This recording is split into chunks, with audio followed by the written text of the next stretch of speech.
Usai berjibaku selama 2 jam, petugas penanggulangan kebakaran dan penyelamatan Kota Jakarta Barat akhirnya mampu melokalisir api yang membakar permukiman di Jalan Kalianyar, Tambora, Jakarta Barat.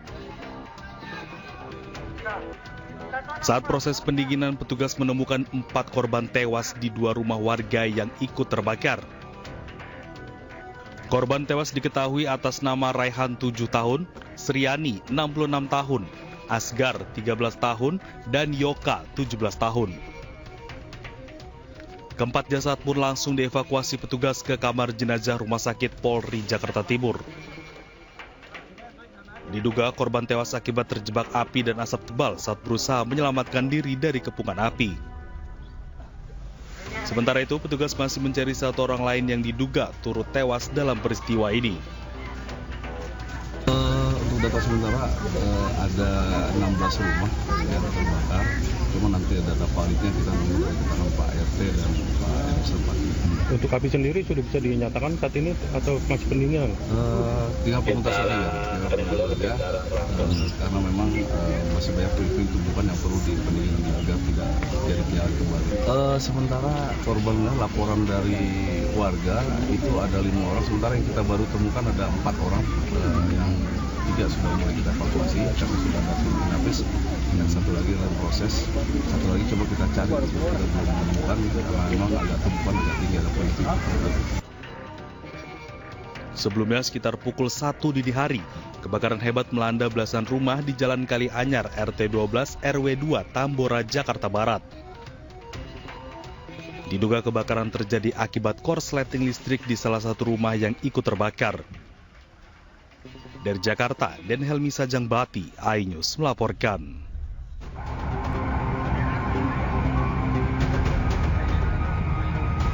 Video amatir warga merekam peristiwa kebakaran hebat bangunan semi permanen dan gudang barang bekas di Jalan Pura Banyu Kuning, Padang Sambian, Denpasar, Bali pada Selasa dini hari, sekitar pukul 1:45 waktu Indonesia Tengah.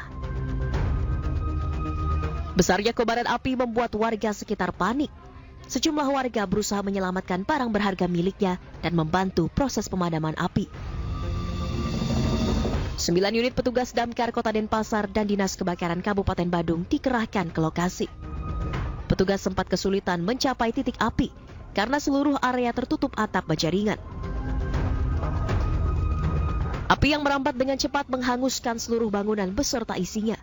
Sementara penyebab kebakaran masih dalam penyelidikan Polresta Denpasar. Ini kos-kosan rumah apa namanya? Bedeng kontrakan lah. Kontrakan ya. Beda kos-kosan. Kalau laporannya ada berapa unit Pak? Kira Pak?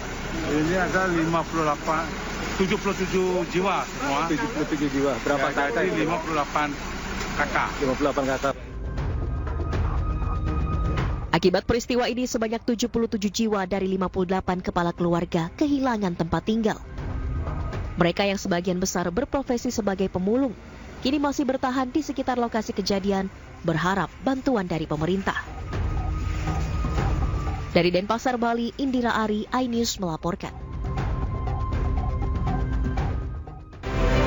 Ya, kita beralih ke informasi lainnya, pemirsa. Pulang pengajian, seorang kepala desa dianiaya tetangganya menggunakan senjata tajam di Purbalingga, Jawa Tengah. Ya, pelaku pun sempat mengacungkan senjata tajam saat hendak diamankan warga yang geram.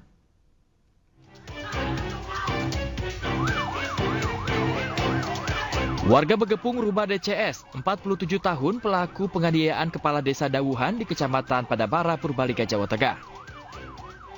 Masa semakin geram karena pelaku sempat mengacungkan golok saat hendak diamankan.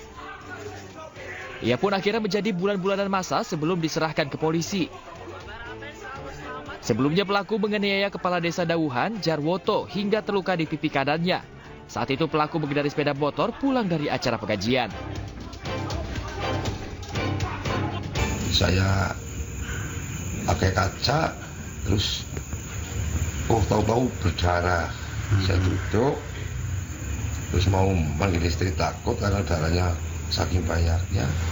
Saya manggil istri terus telepon anak. Saat ini polisi masih memeriksa kondisi psikis pelaku yang diduga mengalami gangguan kejiwaan. Dari Purbalingga, Jawa Tengah, Catur Edi Purwanto, iNews melaporkan. Ya, pemirsa, tabrak sejumlah pemotor, seorang pengemudi mobil yang masih berstatus mahasiswa di Surakarta, Jawa Tengah, mencoba melarikan diri. Ya, aksi ugal-ugalan pelaku ini melukai 9 pemotor.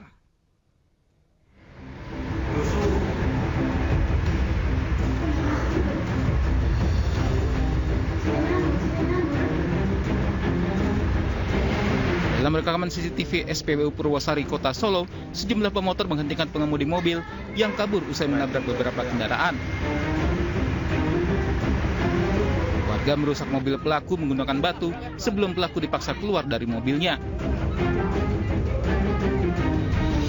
Pelaku yang ternyata merupakan mahasiswa salah satu universitas di Solo, kemudian diamankan ke kantor pajak terdekat untuk hindari amuk massa. Menurut salah satu korban, aksi ugal-ugalan pelaku melukai 9 orang, termasuk balita 2 tahun.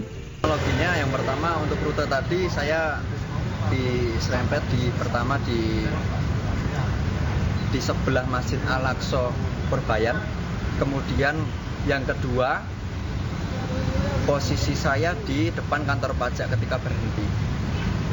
Itu sempat menabrak beberapa korban gitu ya? Ya, tadi sepanjang jalan rute tadi yang saya sebutkan itu hampir sekitar kurang lebih ada 9 atau 10 korban. Pihak Satlantas Polresta Solo menyatakan pelaku diduga panik sehingga menabrak sejumlah kendaraan. Kemudian saat itu pengemudi kendaraan tersebut hendak berangkat ke salah satu kampus. Di tempat tersebut terlibat kecelakaan, namun karena mungkin dari si pengemudi ini panik atau mungkin juga karena takut sehingga tidak menghentikan kendaraannya maupun tidak menolong korban. Polisi kini tengah memeriksa lebih lanjut pelaku. Dari Solo, Jawa Tengah, Septiantoro melaporkan. Ya, 2 kelompok pedagang di Pekanbaru Riau terlibat aksi keributan. Aksi saling lempar tersebut ini dipicu saat kelompok pedagang tidak terima melihat sekelompok pedagang lainnya dipindah ke tempat mereka.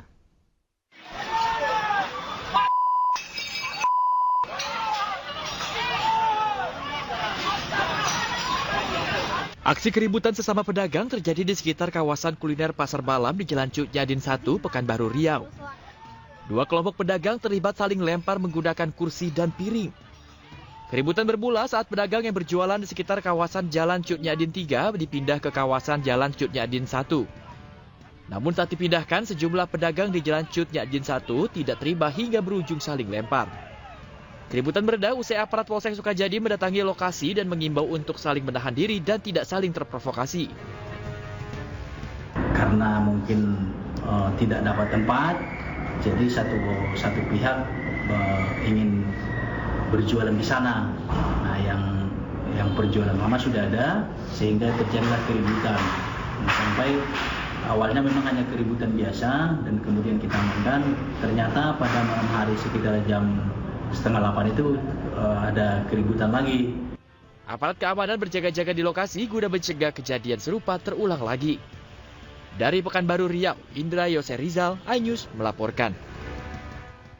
Ya, pemirsa, gara-gara menolak pembangunan gudang, warga komplek perumahan diintimidasi kawanan preman di Gunung Sindur, Bogor, Jawa Barat. Aksi intimidasi ini dilakukan dengan senjata tajam dan terekam warga hingga viral.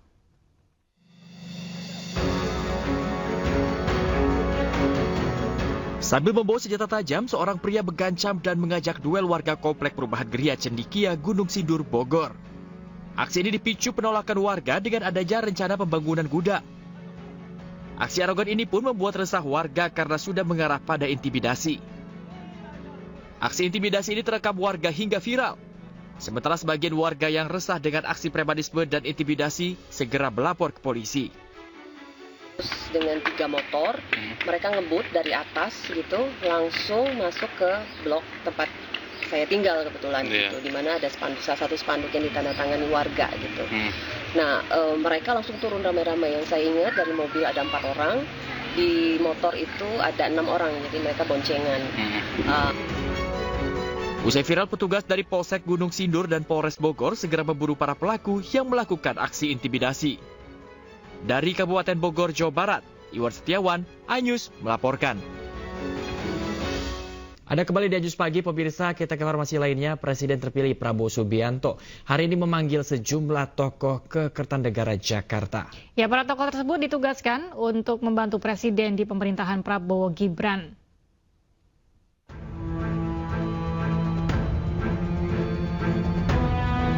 Pengacara Otto Hasibuan dipanggil Presiden terpilih Prabowo Subianto ke kediamannya di Kertanegara, Jakarta. Menurut Otto, ia mendadak ditelepon oleh Prabowo dan berbincang mengenai hukum di Indonesia. Selain itu, Otto juga dimintai pendapatnya terkait kesejahteraan hakim. Namun saat dimintai ditugaskan sebagai apa, Otto meminta langsung ditanyakan ke Presiden terpilih Prabowo Subianto. Jangan Pak. Tanya Pak Presiden aja lah ya bagus ya. Tadi spesifiknya diskusi soal apa Pak? Soal hukum kita ya. Kita bicara soal hukum ya kan, soal bagaimana soal pengadilan, soal hakim itu saja. Besok ada kan? panggilan ke Hambalang Pak? Ya, belum ya. Jadi nanti ya. Tadi telepon kira-kira jam 2 ya, lebih kurang tadi ya. Di langsung jam 1:30 lah gitu ya.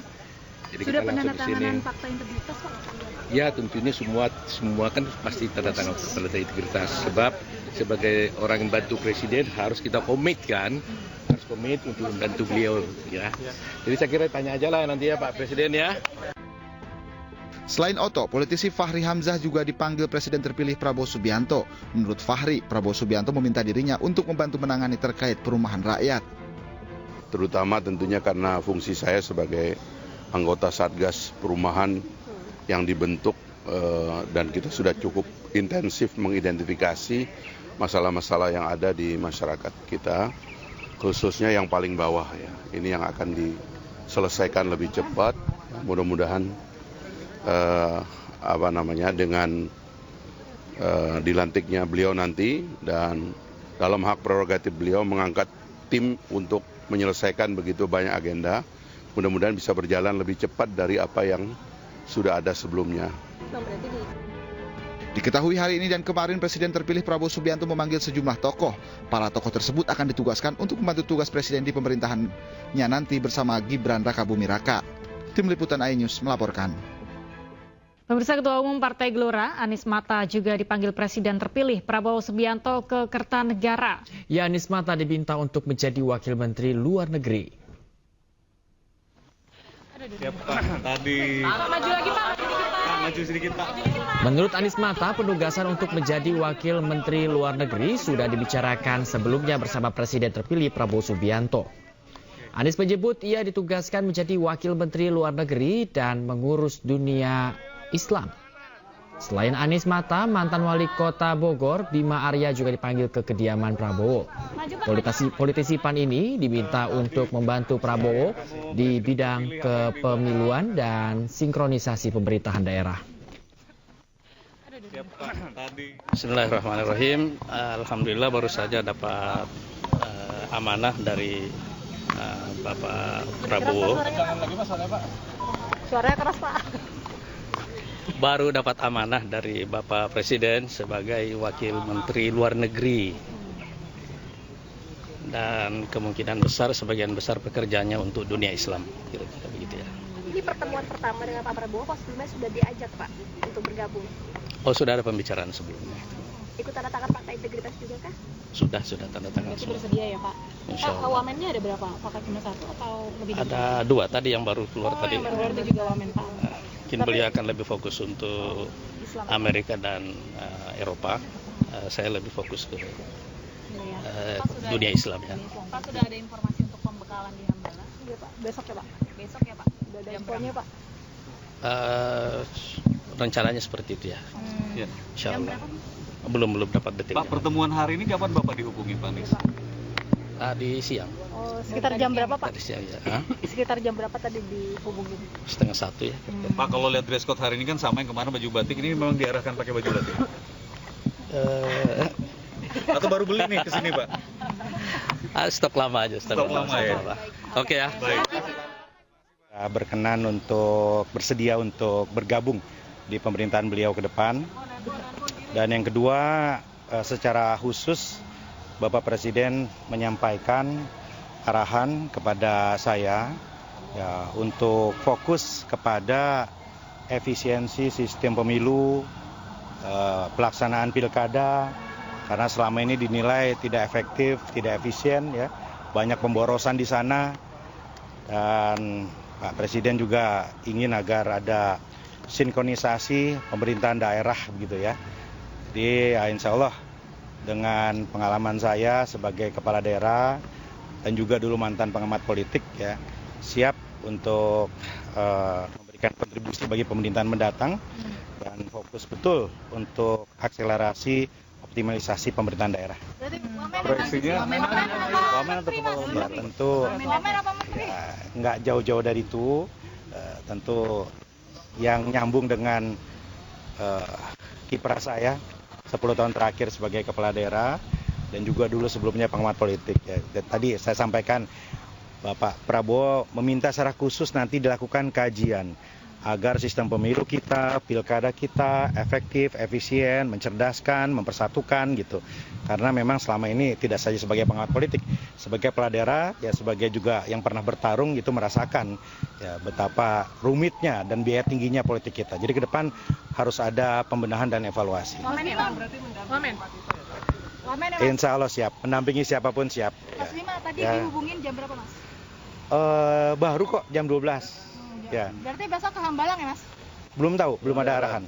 Konfirmasi ini penegasan bahwa sejauh ini jatah PAN sebagai Wamen 3. Kan ada Pak Zul, ada Bang Yandri, ada Mas Yoga ya. Nanti masih ada lagi datang satu lagi. Zita. Ya, nanti lihat saja ya. Okay. Saya nggak berani mendahului. Ya. Terima kasih semua ya. Terima kasih Kang. Selamat. Ya, sementara itu politisi Partai Gerindra Immanuel Ebenezer ditugaskan sebagai Wamen Ketenagakerjaan. Adapun politisi Partai Gerindra Budiman Sujatmiko ditugaskan untuk mengurus ketimpangan sosial. Yang jelas ada penugasan khusus terkait ketenagakerjaan. Nah berarti lu udah tahu lah tuh cluenya kan. Nah hari ini kan kemungkinan besar banyak kan yang dipanggil Wamen ya. Berarti Wamen tenaga kerja. Gitu. Ada berapa Mas Wamennya tuh? Untuk sementara yang baru saya tahu diri saya sendiri tuh. Gue doang yang baru gue tahu gitu. Yang lain gue belum tahu tuh. Akan menemani siapa sih Mas kalau boleh tahu? Nggak, menteri gue nggak tahu juga tuh. Menterinya siapa tuh? Komunikasi dengan belum. Gitu. Kira-kira ada lagi non? Besok ke Hambalang? Nggak tahu deh soal besok Hambalang atau enggaknya. Kalau fakta integritas berarti sudah ditandatangani juga? Sudah ditandatangani fakta integritas dan penugasan juga sudah gitu. Pertanyaan gue, kalau kalian pantas nggak gue jadi pejabat? Ini demonstran nih jadi pejabat nih. Kita lihat dulu. Oh gitu lah. Gue sih ngomongnya gimana kamu dek? Ada bocoran nggak sih berapa yang dipanggil untuk hari ini? Tadi yang kawan-kawan lihat aja tuh. Gue kan pas dipanggil jam berapa tuh? Gitu. Jam 2.14 sekian lah. Orang pada suruh lihat sana, gue bandel, gue lihat sini tuh. Itu emang gue selalu beda kan. Pak di endorse Jokowi ya? Apa? Di endorse Jokowi. Wah, nggak ada terkaitan Jokowi. Tapi ada komunikasi nggak sebelumnya tentang tawaran posisi ini bang? Nggak ada. Jadi mendadak bisa dikatakan seperti itu? Dipanggil. Kenal maunya di mana, bagusnya gimana? Ya menurut saya terserah Pak Prabowo penugasannya di mana. Karena sekali lagi kita mau pemerintahan pertama Prabowo ini dijalankan dengan benar lah ya. Apalagi kayak saya aktivis punya tanggung jawab moral dan politik. Kita tidak mau pemerintahan awal ini dirusak oleh para brutus, para klepto yang ya dalam pidato Pak Prabowo jangan kirim orang-orang yang mau nyopet anggaran lah ya APBN dan APBD. Nah itu saya suka tuh pidato itu tuh. Cocok dengan karakter saya sebagai aktivis 98 yang punya komitmen terhadap demokrasi dan pemberantasan korupsi. Jadi salah satu alasannya itu dengan pidato itu akhirnya abang mau bang? Sangat tertarik, saya terchallenge dengan itu. Secara teknis jumlah kementerian berapa ya? Sudah bisa gue nggak tahu tuh non, gue kan cuma wamen. Siapa tahu ada bocoran? Nggak tahu gue. Okay. Ya, thank you, Manesma, thank you bro. Besok ke Hambalang? Nggak tahu loh, tergantungnya dipanggil. Kalau dipanggil Hambalang, datang ke Hambalang lagi. Ya tidak hanya politisi, pemirsa, sejumlah tokoh muda dan public figure juga dipanggil Presiden terpilih Prabowo Subianto ke Kertanegara. Ya, selebriti Raffi Ahmad datang ke Kertanegara berbarengan dengan Miftah Maulana Habibur Rahman atau Gus Miftah, serta PLT Ketua Umum P3 Mardiono. Raffi Ahmad mengaku ditugaskan membantu kabinet pemerintahan Prabowo di bidang generasi muda dan seni.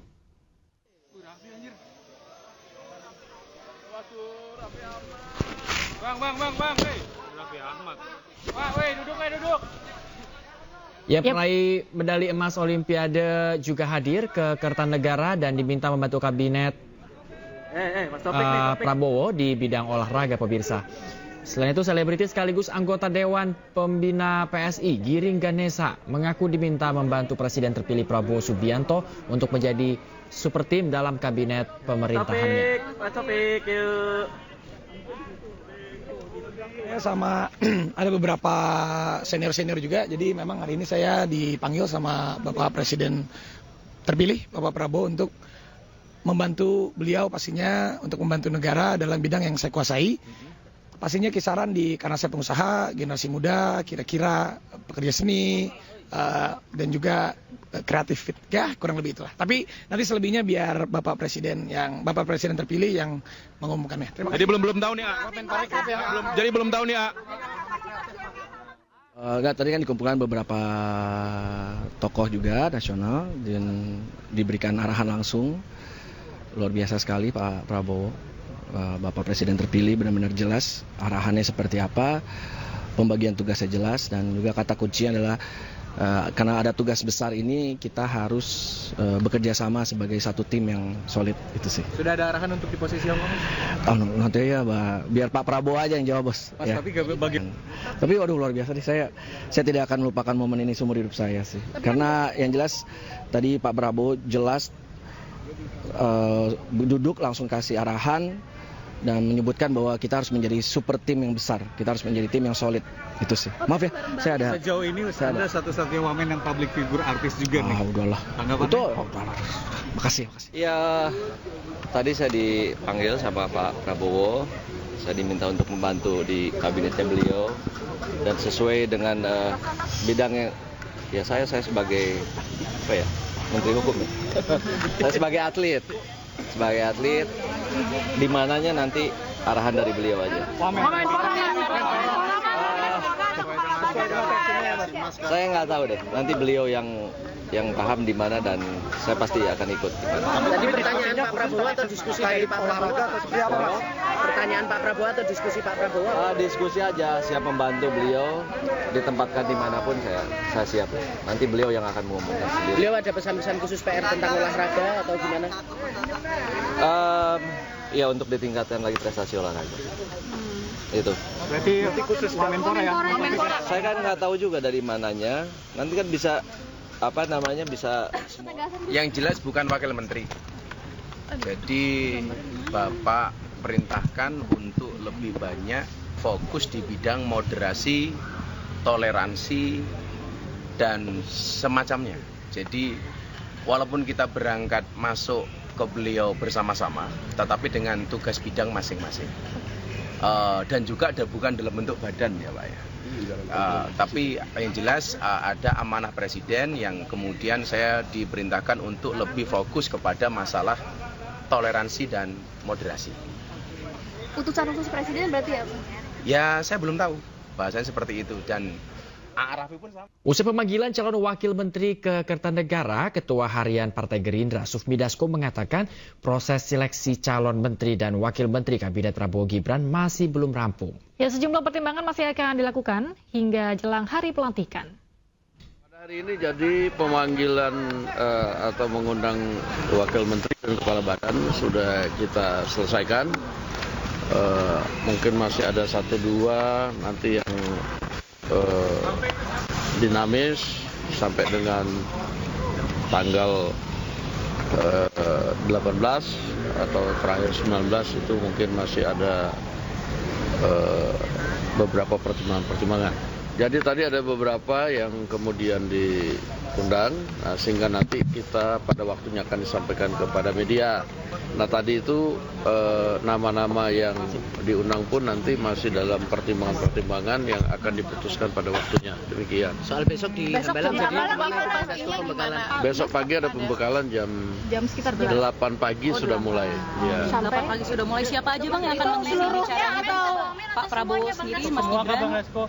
Besok direncanakan Wapres terpilih akan hadir. Pemirsa, Presiden terpilih Prabowo Subianto memanggil sejumlah tokoh ke Kertanegara Jakarta. Para calon menteri dan wakil menteri akan bertugas membantu Presiden di pemerintahan Prabowo Gibran. Nah, siapa sajakah mereka? Informasinya akan disampaikan oleh rekan Galuh Pandu. Galuh, silakan Galuh. Ya, baik Bayu dan pemirsa, terima kasih. Benar bahwa Presiden terpilih Prabowo Subianto hingga Selasa sore kemarin masih memanggil sejumlah tokoh di kediamannya, dan siapa saja kita akan lihat bersama. Ya, di sini kita lihat ada nama Giring Ganesa sebagai selebritas, kemudian ada Raffi Ahmad, ada Gus Miftah, dan juga Yovie Widianto. Dan selanjutnya, ada nama-nama lagi yang hadir di Kertanegara, Taufik Hidayat sebagai atlet bulu tangkis, kemudian ada Haikal Hasan alias Babe, selaku pendukung Prabowo, ada Budi Aris Setiadi yang menjabat sebagai Menteri Komunikasi dan Informatika, kemudian ada Isyana Bagus Oka dari PSI, Partai Solidaritas Indonesia. Selanjutnya ada Viva Yoga, politisi dari PAN, kemudian Bima Arya, ex-wali kota Bogor yang juga dari PAN, ada Anies Mata sebagai perwakilan dari Partai Gelora, dan ada Otto Hasibuan sebagai Ketua Umum Peradi. Selanjutnya ada Fahri Hamzah, politisi Partai Gelora, kemudian juga ada Nizar Patria, Wamen Kominfo, ada Silmi Karim, Dirjen Imigrasi, dan ada Riza Patria dari Gerindra. Dudung Abdurrahman juga ada mantan Kasat, kemudian ada Kartika Wiryo Atmojo, ada Dias Hendro Priyono, dan Immanuel Ebenezer dari Gerindra. Kemudian ada juga Aramanata Nasir, Dubes RI untuk Amerika Serikat, Edi Hiarich, Wamenkumham, ada Anggaraka, Wamenkominfo, dan ada juga Yulio Tanjung, Wamen Investasi BKPM. Ya, puluhan tokoh memenuhi panggilan ke kediaman Presiden terpilih Prabowo Subianto di Kertanegara, Jakarta untuk membantu pemerintahan mendatang. Dari sejumlah nama yang terlihat, belasan nama merupakan menteri pada era Presiden Jokowi.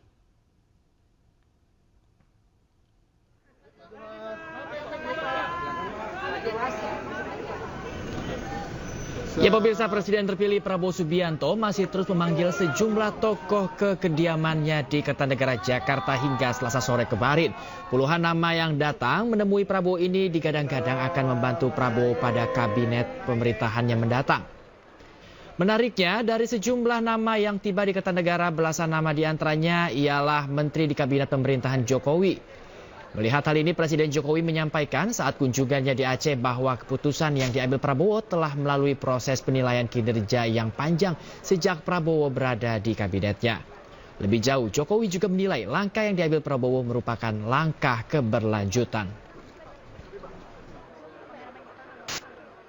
Yang pertama, itu adalah hak prerogatif Presiden terpilih Bapak Jenderal TNI Purnawirawan Prabowo Subianto. Itu hak prerogatif.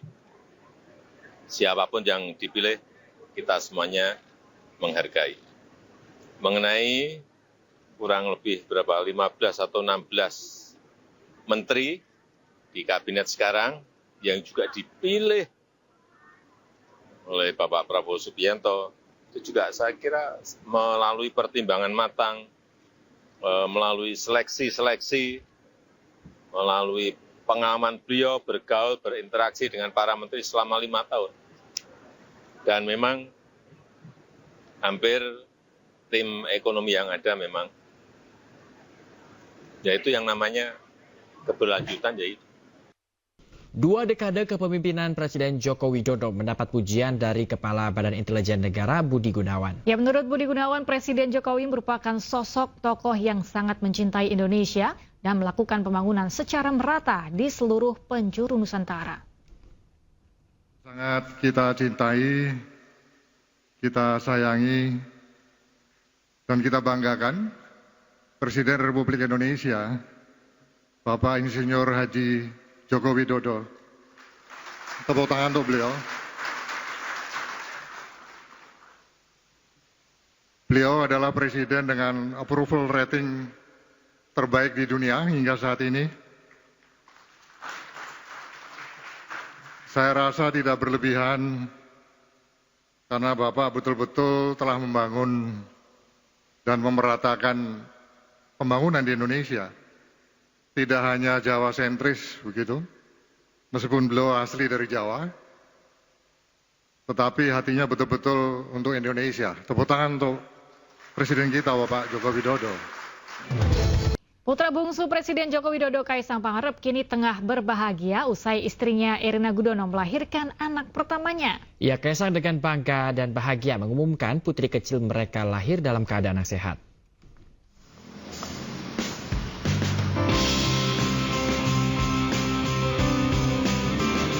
Kabar bahagia datang dari keluarga Kaisang Pangarep dan Erina Gudono. Pasangan ini baru saja menyambut kelahiran putri pertama mereka yang lahir pada Selasa 15 Oktober 2024 di RSU Bunda Jakarta. Proses persalinan Erina dilakukan secara sesar pada pukul 7:02 pagi waktu Indonesia Barat. Cucu ke-6 dari Presiden Joko Widodo ini lahir dengan berat 3,4 kg. Kaisang dan Erina memberi nama putrinya Bebinga Sang Tansahayu. Nama ini diambil dari bahasa Jawa yang dirangkai oleh Erina. Alhamdulillah hari ini tanggal 15 Oktober 2024 telah lahir anak kami, saya dengan Erina, dengan selamat dan sehat sekali. Alhamdulillah semuanya sehat. Dan kami juga sudah memberikan namanya Bebinga Sang Tansahayu, dengan Tansahayu disambung kayak Tansahayu gitu. Panggilannya siapa? Nanti menyesuaikan. Artinya apa Mas? Maknanya apa Mas? Bebinga itu yang membuat bahagia. Sang Tansahayu itu dialah yang selalu cantik dalam tutur kata, paras, semuanya lah. Udah ya. Terinspirasi dari bahasa mana sih Mas ini? Terinspirasi dari bahasa Jawa.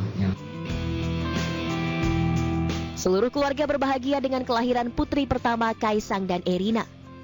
Iriana Jokowi mendampingi proses persalinan Erina.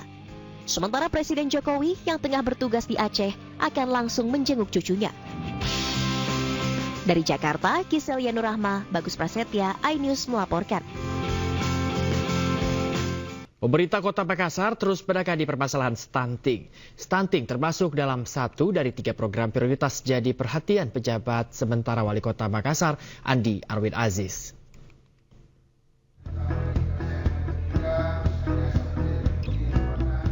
Penanganan stunting menjadi salah satu program prioritas pemerintah Kota Makassar. Hal ini dilakukan karena saat ini jumlah stunting di Kota Makassar menembus angka 25,6%. Penjabat sementara Wali Kota Makassar, Andi Arwin Aziz menyatakan, kolaborasi dengan berbagai pihak perlu ditingkatkan untuk menurunkan angka stunting menjadi 14%. Nah, hari ini teman-teman melakukan rapat koordinasi, diharapkan nantinya merekomendasikan berbagai macam kegiatan yang berkontribusi terhadap penurunan angka stunting di Kota Makassar.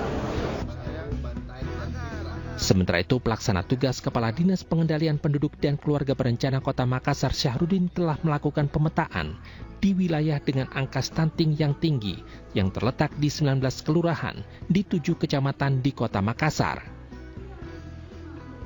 Stuntingnya itu termasuk yang tertinggi, sehingga kita fokus untuk penanganan kolaborasi secara bersama. Dan pada saat inilah kegiatan kita hari ini akan kita lihat kembali apakah 19 lupus ini masih tetap tinggi ataukah sudah berubah. Upaya percepatan penurunan stunting di Makassar difokuskan pada program yang menyentuh langsung masyarakat yang terdampak. Antara lain program gizi, perbaikan akses layanan kesehatan, serta edukasi tentang pola asuh yang baik bagi anak-anak dan ibu hamil, serta program Gemar Makan Telur yang sudah digalakan oleh pemerintah provinsi yang terus digalakan di tingkat kota, kecamatan hingga kelurahan. Dari Makassar, Sulawesi Selatan, Leo Muhammad Nur, iNews melaporkan.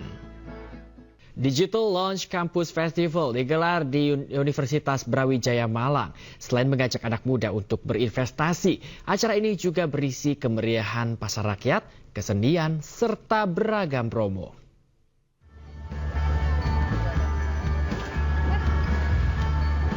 PT Bank CIMB Niaga Tbk, CIMB Niaga, menyelenggarakan Digital Launch at Campus Festival pada tanggal 14 hingga 16 Oktober 2024. Rangkaian acara menghadirkan beragam kegiatan menarik, di antaranya Kejar BP World Fest, Pasar Rakyat, 30 UMKM, Experimental Learning melalui Art Workshop, dan beragam promo menarik. Kejar Mimpi Wealth Fest merupakan ajang edukasi finansial untuk mengajak anak muda agar berinvestasi sejak dini. Sesuai dengan tagline acara, Get Wealth Soon. CIMB Niaga berharap mahasiswa sudah memikirkan investasi dan literasi sedini mungkin, sehingga tidak terjebak investasi ilegal. Betul, jadi basically kita berfilosofi di mana lagi berusaha merubah mindset nasabah-nasabah atau calon nasabah kita ya. Kalau zaman dulu itu kita ngomong, kalau investasi itu minimum harus 25 juta. Nah, kita lagi berusaha mengubah mindset itu supaya kita bilang, nggak harus 25 juta, mulai dari 10.000 saja sudah bisa mulai investasi. Dan yang paling penting kalau investasi dilakukan rutin lama-lama dari kecil bisa menjadi bukit. Talkshow pertama mengangkat topik OTW Mapan mulai investasi kecil-kecilan tapi cuan maksimal. Sementara di sesi kedua mengulas frugal living, mindful investing. Aku cuma mau titip pesan bahwa kita anak muda, memang kita nggak punya pengalaman. Memang itu bukan aset terbesar kita nggak punya modal, kita nggak punya pengalaman. Tapi kita harus tahu nih, yang paling kita punya aset terbesar anak muda adalah kemudaan kita. Jadi pakai kemudaan kita untuk mulai investasi sekarang sedini mungkin, karena kita punya waktu nih yang nggak dimiliki oleh orang-orang yang lebih pengalaman atau yang lebih senior daripada kita. Acara yang digelar selama 3 hari ini merupakan komitmen CIMB Niaga untuk mempersiapkan generasi muda dalam menghadapi tantangan karir di masa depan, melihat peluang karir di CIMB Niaga hingga mengenal budaya Indonesia. Dari Malang, Jawa Timur, Denny Irwansyah, iNews melaporkan. Pemirsa, Menteri Pariwisata dan Ekonomi Kreatif Sandiaga Salahuddin Uno menghadiri wisuda Politeknik Pariwisata Makassar. Ratusan mahasiswa lulusan Poltekpar ini nantinya diharapkan dapat berkontribusi dalam kemajuan sektor pariwisata dan ekonomi kreatif di Indonesia.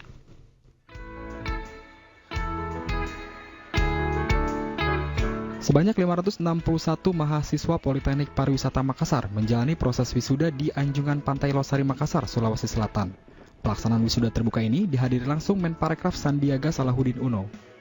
Di hadapan ratusan wisudawan, Menparekraf menekankan sebagai bagian dari generasi emas bangsa dapat memberikan kontribusinya terhadap pengembangan sektor pariwisata dan ekonomi kreatif, serta memiliki daya juang berwirausaha yang dapat membuka peluang usaha dan lapangan kerja baru.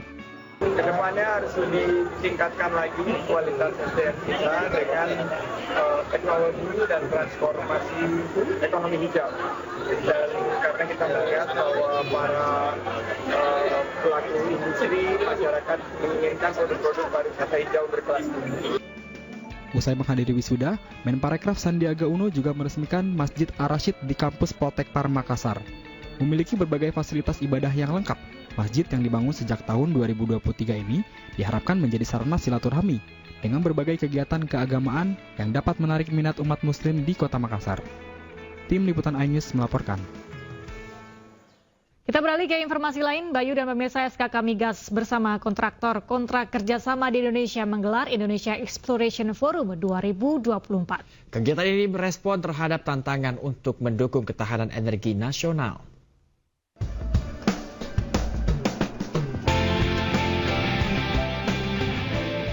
Perkuat ketahanan energi nasional, Satuan Kerja Khusus Pelaksana Kegiatan Usaha Hulu Minyak dan Gas Bumi kembali menggelar Indonesia Exploration Forum 2024 di Hotel Westin, Surabaya, Jawa Timur.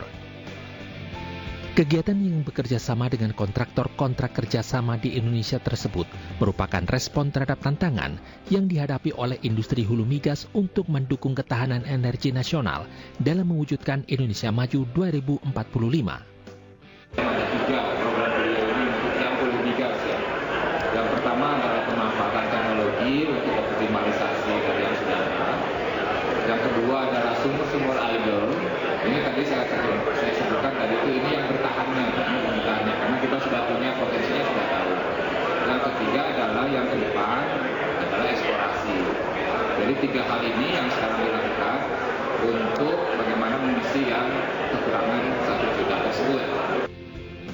SKK Migas juga telah merumuskan strategi utama yang fokus pada eksplorasi sebagai strategi jangka panjang. Kontrak memulai bahwa investor memiliki banyak kerja untuk eksplorasi. Khususnya adalah eksplorasi seismik, pengeboran, dan lain sebagainya. Dan oleh karena itu masuk kelompok jangka panjang. Yang kita harus kejar adalah jangka pendek. Dan yang karena bagaimana ngerem 20 tahun yang turun terus ini supaya tidak lagi turun dan nextnya adalah naik. Forum ini diharapkan dilakukan secara reguler sehingga perkembangan eksplorasi dan upaya breakthrough dalam upaya penemuan berkelanjutan di eksplorasi bisa terus ditingkatkan. Dari Surabaya, Jawa Timur, Hari Tambayong, iNews melaporkan. Penggemar sepak bola Indonesia dimanjakan dengan gelaran acara nonton bareng pertandingan kualifikasi Piala Asia 2026 antara Timnas Indonesia melawan Timnas Cina. Ya, di keseruan nobar ini berlangsung di La Piazza Sumarekon Mall Kelapa Gading, Jakarta.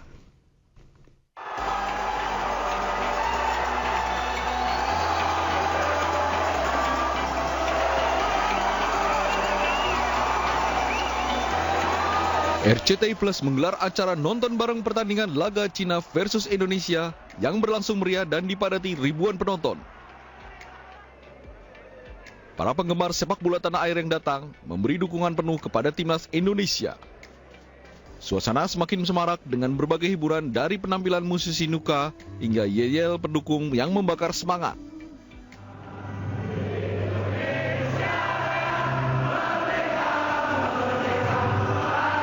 Antusias ribuan penonton nampak jelas saat mereka menyaksikan jalannya pertandingan Timnas Indonesia versus Cina bersama-sama di layar lebar. Atmosfer penonton yang hadir meningkat kuat ketika skuad Garuda menyerang pertahanan lawan.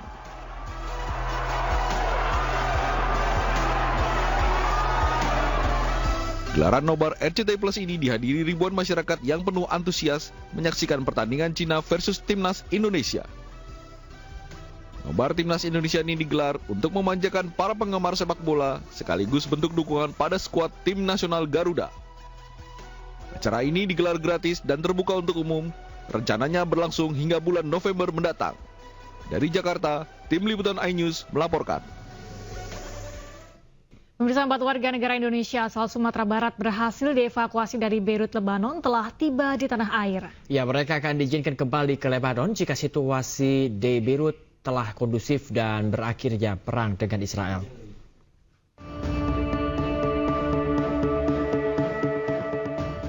Perang yang terus berkelanjutan antara Israel dan Hizbullah di Lebanon menyebabkan banyaknya warga yang dievakuasi untuk mencegah bertambahnya warga sipil yang menjadi korban jiwa.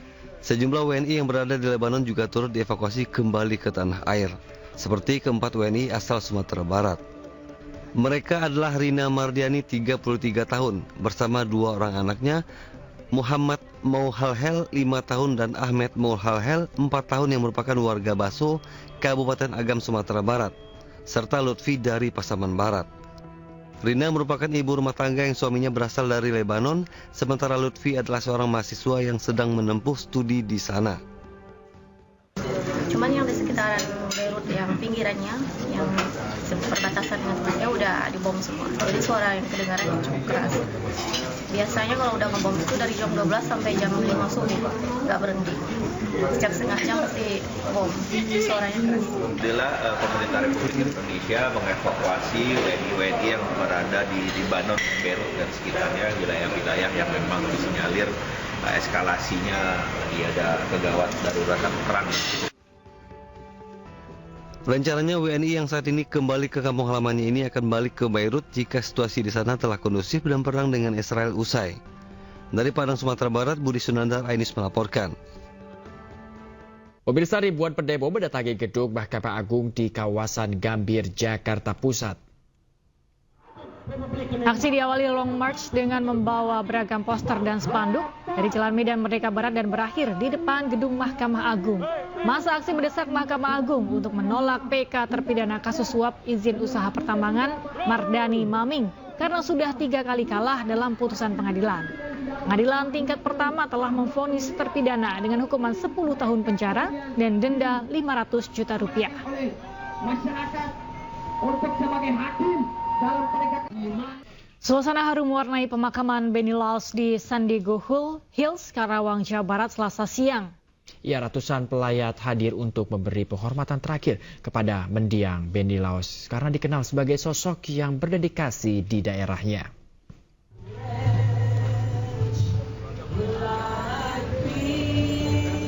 Tiga anak Benny Laos tak kuasa menahan tangis saat jenazah Benny Laos dimasukkan ke dalam liang lahat di pemakaman San Diego Hills, Karawang, Jawa Barat, Selasa siang.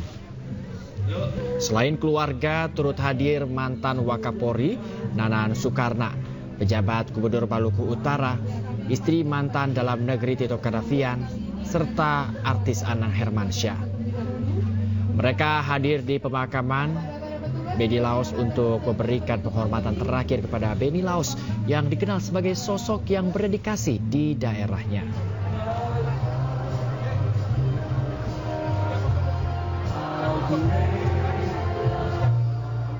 Sebelumnya, pemirsa, Cagup Maluku Utara Benny Laos meninggal dunia dalam insiden kebakaran kapal cepat di Pelabuhan Regional Bobong, Kabupaten Talibau, Maluku Utara, Sabtu siang. Ya, kebakaran diduga akibat kelalaian saat mengisi bahan bakar kapal.